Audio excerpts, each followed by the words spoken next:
നമസ്കാരം, എല്ലാവർക്കും സ്വാഗതം ഡെയിലി ന്യൂസിലേക്ക്.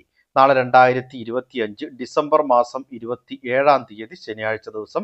നാളെയും വരും ദിവസങ്ങളിലും പൊതുജനങ്ങൾ എല്ലാവരും ശ്രദ്ധിച്ചിരിക്കേണ്ട എല്ലാവരുടെയും അറിവിലേക്കായി വളരെ പ്രധാനപ്പെട്ട 6ഓളം അറിയിപ്പുകളുടെ വിശദ വിവരങ്ങളാണ് ഈ ഒരു വീഡിയോയിലൂടെ പങ്കുവെക്കുന്നത്. വീഡിയോ മുഴുവനായി ശ്രദ്ധിക്കണം. മറ്റുള്ളവരിലേക്കും ഈ ഇൻഫർമേഷൻ ഷെയർ ചെയ്തെത്തിക്കുവാനും നിങ്ങൾ മറക്കരുത്. സർക്കാർ അറിയിപ്പുകൾ യഥാസമയം ലഭിക്കുന്നതിന് വേണ്ടി വാട്സപ്പ് ഗ്രൂപ്പിലും ജോയിൻ ചെയ്യുക. അപ്പോൾ നമുക്ക് വിശദമായിട്ടുള്ള അറിയിപ്പുകൾ എന്തൊക്കെയാണെന്ന് നോക്കാം. ഡിസംബർ മാസം അവസാനിക്കാറായി. അതുകൊണ്ട് തന്നെ ഈ ഡിസംബർ 31 മുൻപായി ചെയ്തിരിക്കേണ്ട അല്ലെങ്കിൽ അറിഞ്ഞിരിക്കേണ്ടതായിട്ടുള്ള വളരെ പ്രധാനപ്പെട്ട ചില അറിയിപ്പുകൾ ഈ ഒരു വീഡിയോയിൽ ഉൾപ്പെടുത്തിയിട്ടുണ്ട്. അതിൽ ഏറ്റവും ഒന്നാമത്തെ അറിയിപ്പ് എന്ന് പറയുന്നത് പാൻ കാർഡും ആധാർ കാർഡും ഉള്ള ആളുകൾ എല്ലാവരും തന്നെ പ്രത്യേകമായി തന്നെ ശ്രദ്ധിച്ചിരിക്കണം. ആധാർ കാർഡും പാൻ കാർഡും ഇന്ന് ഏറ്റവും അത്യാവശ്യമായിട്ടുള്ള രേഖകളായി മാറിയിട്ടുണ്ട്. സിം കാർഡ് എടുക്കുന്നത് മുതൽ ബിസിനസ് ഇടപാടുകൾ വരെ എല്ലാത്തിനും ആധാർ കാർഡ് നിർബന്ധമാണ്. സാമ്പത്തിക തട്ടിപ്പ്, വ്യാജരേഖ ചമയ്ക്കൽ, മറ്റ് തട്ടിപ്പുകൾ എന്നിവയെ ചെറുക്കുന്നതിന് ആധാറും പാൻ കാർഡും ലിങ്ക് ചെയ്യാൻ സർക്കാർ നിർബന്ധമാക്കിയിട്ടുണ്ട്. ഇതിനുള്ള അവസാന തീയതി എന്ന് പറയുന്നത് 2025 ഡിസംബർ 31 അവസാനിക്കുകയാണ്. ആധാറും പാൻ കാർഡും ലിങ്ക് ചെയ്തില്ല എങ്കിൽ 2026 ജനുവരി 1 മുതൽ 2 രേഖകളും നിർജീവമാകും. നിർബന്ധിത ലിങ്കിൽ നിന്ന് പ്രവാസി ഇന്ത്യക്കാർ, അതായത് NRIക്കാർ, അതുപോലെ തന്നെ ഇന്ത്യൻ പൗരന്മാരല്ലാത്ത വ്യക്തികൾ, മുൻ വർഷത്തിൽ ഏത് സമയത്തും 80 വയസ്സോ അതിൽ കൂടുതലോ പ്രായമുള്ള വ്യക്തികൾ, ആസാം, മേഘാലയ, ജമ്മു ആൻഡ് കാശ്മീർ എന്നിവിടങ്ങളിലെ താമസക്കാർ എന്നീ വിഭാഗങ്ങളെ ഈ ഒരു ആധാർ ലിങ്കിൽ നിന്ന് ഒഴിവാക്കിയിട്ടുണ്ട്. ഇനി അടുത്തതായി പങ്കുവെക്കുന്ന മറ്റൊരു അറിയിപ്പ്, ഒഴിവാക്കൽ മാനദണ്ഡങ്ങളിൽ ഉൾപ്പെടാത്ത മുൻഗണനേതര, അതായത് NPS നീല, NPNS വെള്ള റേഷൻ കാർഡുകൾ മുൻഗണനാ വിഭാഗമായിട്ടുള്ള PHH പിങ്ക് വിഭാഗത്തിലേക്ക് മാറ്റുന്നതിനുള്ള ഓൺലൈൻ അപേക്ഷകൾ സ്വീകരിക്കുന്ന അവസാന തീയതി 31/12/2025 വരെയാണ്. അപേക്ഷകൾ അംഗീകൃത അക്ഷയ കേന്ദ്രങ്ങൾ വഴി അല്ലെങ്കിൽ സിറ്റിസൺ ലോഗിൻ പോർട്ടൽ വഴി 31/12/2025 വൈകിട്ട് 5 മണി വരെ സമർപ്പിക്കാവുന്നതാണ്. നിലവിൽ മുൻഗണനേതര വിഭാഗമായിട്ടുള്ള നീല, വെള്ള റേഷൻ കാർഡ് ഉള്ള ഉടമകളിൽ മുൻഗണനാ വിഭാഗം റേഷൻ കാർഡ് ആയിട്ടുള്ള PHH പിങ്ക് കാർഡിന് അർഹതയുണ്ട് എങ്കിൽ ഉടൻ തന്നെ നിങ്ങൾക്ക് ഓൺലൈനായി അപേക്ഷകൾ സമർപ്പിക്കാവുന്നതാണ്. അടുത്തതായി ഈ ഒരു ഡിസംബർ മാസത്തിൽ ശ്രദ്ധിച്ചിരിക്കേണ്ട മറ്റൊരു അറിയിപ്പ്, ഡിസംബർ 31 ഡിസംബർ മാസത്തെ റേഷൻ വിതരണം അവസാനിക്കുന്നതാണ്.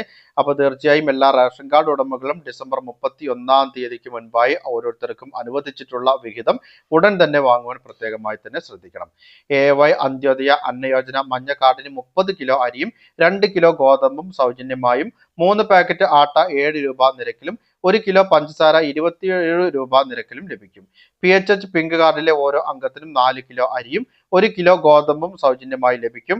കാർഡിന് അനുവദിച്ചിട്ടുള്ള ആകെ ഗോതമ്പിന്റെ അളവിൽ നിന്നും 4 കിലോ കുറച്ച് അതിന് പകരം 4 പാക്കറ്റ് ആട്ട 9 രൂപ നിരക്കിൽ ലഭിക്കുന്നതാണ്. പൊതുവിഭാഗമായിട്ടുള്ള NPS കാർഡിലെ ഓരോ അംഗത്തിനും 2 കിലോ അരി വീതം കിലോയ്ക്ക് 4 രൂപ നിരക്കിൽ ലഭിക്കും. കൂടാതെ NPS കാർഡിന് അധിക വിഹിതമായി 5 കിലോ അരി കിലോയ്ക്ക് 10 രൂപ 90 പൈസ നിരക്കിലാണ് ലഭിക്കുക. NPNS വെള്ള കാർഡിന് 10 കിലോ അരി കിലോയ്ക്ക് 10 രൂപ 90 പൈസ നിരക്കിൽ ലഭിക്കും.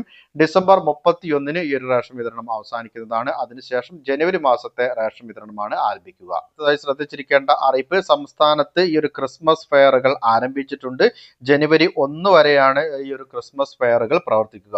ക്രിസ്മസ് പുതുവത്സര ഫെയറുകളിൽ നിരവധി സബ്സിഡി ഉൽപ്പന്നങ്ങൾ, അതുപോലെ തന്നെ വിലക്കുറവിൽ നിങ്ങൾക്ക് മറ്റ് ഭക്ഷ്യധാന്യങ്ങളെല്ലാം തന്നെ വാങ്ങുവാനുള്ള അവസരമുണ്ട്. ഫെയറുകളിൽ കിലോഗ്രാമിന് 25 രൂപ നിരക്കിൽ 20 കിലോ അരി ലഭിക്കും. 500 രൂപയ്ക്ക് മുകളിൽ സബ്സിഡി ഇതര സാധനങ്ങൾ വാങ്ങിയാൽ 1 കിലോ ശബരി ഉപ്പിന് 1 രൂപ മാത്രം നൽകിയാൽ മതി. കൂടാതെ 12 ഉൽപ്പന്നങ്ങൾ അടങ്ങിയ പ്രത്യേക ഭക്ഷ്യ കിറ്റും ലഭ്യമാക്കുന്നുണ്ട്. 500 രൂപയാണ് ഈ ഒരു കിറ്റിന്റെ വില. പഞ്ചസാര, തേയില, പായസം മിക്സ്, ശബരി, അപ്പം പൊടി, മസാലകൾ എന്നിവ അടങ്ങിയ 667 രൂപയുടെ 12 ഇന കിറ്റാണ് നിങ്ങൾക്ക് 500 രൂപയ്ക്ക് ലഭിക്കുക. കൂടാതെ ബ്രാൻഡഡ് നിത്യോപയോഗ സാധനങ്ങൾക്ക് 5 മുതൽ 50% വരെ വിലക്കുറവും ഉണ്ടായിരിക്കും. പ്രമുഖ ബ്രാൻഡുകളുടെ 280 അധികം ഉൽപ്പന്നങ്ങൾക്ക് പ്രത്യേക ഓഫറുകളും ഉണ്ടായിരിക്കും. 6 ജില്ലകളിൽ പ്രത്യേകമായി തയ്യാറാക്കിയ സ്ഥലങ്ങളിലാണ് ഫെയറുകൾ നടക്കുന്നത്. 1000 രൂപയ്ക്ക് സബ്സിഡി സാധനങ്ങൾ വാങ്ങുമ്പോൾ കൂപ്പൺ വഴി 50 രൂപ ഡിസ്കൗണ്ട് നൽകുന്നുണ്ട്. കൂടാതെ സപ്ലൈകോയുടെ പെട്രോൾ പമ്പുകളിൽ നിന്നും 250 രൂപയ്ക്ക് ഇന്ധനം നിറയ്ക്കുന്ന ഇരുചക്ര വാഹനങ്ങൾക്കും ഓട്ടോറിക്ഷകൾക്കും 1000 രൂപയ്ക്ക് മുകളിൽ ഇന്ധനം നിറയ്ക്കുന്ന മറ്റു വാഹനങ്ങൾക്കും കൂപ്പണുകൾ ലഭ്യമാക്കുന്നുണ്ട്. ക്രിസ്മസ് പുതുവത്സര വിപണിയോട് അനുബന്ധിച്ച് സാധനങ്ങൾ വിലക്കുറവിൽ നൽകാനും തീരുമാനമായിട്ടുണ്ട്. 1 കിലോ ശബരി വെളിച്ചെണ്ണ നിങ്ങൾക്ക് 329 രൂപയ്ക്ക് ലഭിക്കും. സപ്ലൈകോ വഴി 319 രൂപയ്ക്ക് നൽകുന്ന സബ്സിഡി വെളിച്ചെണ്ണയുടെ വിലയാണ് 309 രൂപയ്ക്ക് ലഭ്യമാക്കുന്നത്.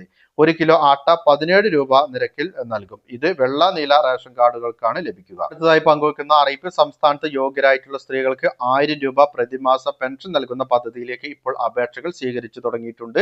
റേഷൻ കാർഡ് നിർബന്ധമാണ്. ബാങ്ക് അക്കൗണ്ടുകളിലേക്കാണ് ഈ ഒരു തുക നേരിട്ട് എത്തിച്ചേരുക. മറ്റ് ക്ഷേമ പദ്ധതികളിൽ ചേരാത്തവരും അന്ത്യോദയ അന്ന യോജന, അതായത് മഞ്ഞ റേഷൻ കാർഡ് അല്ലെങ്കിൽ മുൻഗണനാ വിഭാഗമായിട്ടുള്ള പിങ്ക് റേഷൻ കാർഡിൽ ഉൾപ്പെടുന്നവരുമായിട്ടുള്ള 35 വയസ്സിനും 60 വയസ്സിനും ഇടയിൽ പ്രായമുള്ള സ്ത്രീകൾക്ക് ഈ ഒരു പദ്ധതിയിലേക്ക് അപേക്ഷകൾ നൽകാം. കൂടാതെ ഈ വിഭാഗത്തിൽ വരുന്ന ട്രാൻസ് സ്ത്രീകൾക്കും അപേക്ഷ സമർപ്പിക്കാവുന്നതാണ്. അപേക്ഷകർ അവരുടെ യോഗ്യത സ്ഥിരീകരിക്കുന്ന സത്യവാങ്മൂലം കൂടി സമർപ്പിക്കണം. കേരളത്തിലെ സ്ഥിരതാമസക്കാരായിരിക്കണം. വിധവ, അവിവാഹിത, വികലാംഗ, സാമൂഹിക ക്ഷേമ സർവീസ്, കുടുംബ പെൻഷൻ അല്ലെങ്കിൽ ക്ഷേമ ബോർഡ് പെൻഷനുകൾ അല്ലെങ്കിൽ EPF പെൻഷൻ എന്നിവ ഇതിനകം സ്വീകരിക്കുന്ന വ്യക്തികളും ആയിരിക്കരുത്. കേരളത്തിന് പുറത്തേക്ക് പോവുകയോ ഏതെങ്കിലും കേന്ദ്ര സംസ്ഥാന സ്വയംഭരണ അല്ലെങ്കിൽ ഗ്രാന്റ് ഇൻ എയ്ഡ് സ്ഥാപനത്തിലോ പദ്ധതിയിലോ സ്ഥിരമായോ താൽക്കാലികമായോ ജോലി നേടുകയോ ചെയ്യുന്ന ഗുണഭോക്താക്കൾക്ക് യോഗ്യത നഷ്ടപ്പെടും. എന്നിരുന്നാലും സ്വകാര്യ സ്ഥാപനങ്ങളിലെ തൊഴിൽ അപേക്ഷകരെ അയോഗ്യരാക്കുകയില്ല. റേഷൻ കാർഡുകൾ നീല വെള്ള നിറമായി തരം മാറ്റപ്പെട്ടാൽ പിന്നീട് പെൻഷൻ ലഭിക്കില്ല. 1 മാസത്തിൽ കൂടുതൽ റിമാൻഡ് ചെയ്തതോ ജയിലിൽ കഴിയുന്നതോ ആയവർക്കും യോഗ്യത നഷ്ടപ്പെടും. പൊതുജനങ്ങളുടെ അറിവിലേക്കായി ഈ ഒരു ഡിസംബർ മാസത്തിൽ ശ്രദ്ധിച്ചിരിക്കേണ്ട വളരെ പ്രധാനപ്പെട്ട ചില അറിയിപ്പുകളുടെ വിശദവിവരങ്ങളാണ് പങ്കുവച്ചത്. മറ്റുള്ളവരിലേക്കും ഈ അറിയിപ്പ് പങ്കുവെക്കുക. പുതിയൊരു വീഡിയോയുമായി നമുക്ക് വീണ്ടും കണ്ടുമുട്ടാം. അതുവരേക്കും സൈനിങ് ഓഫ്.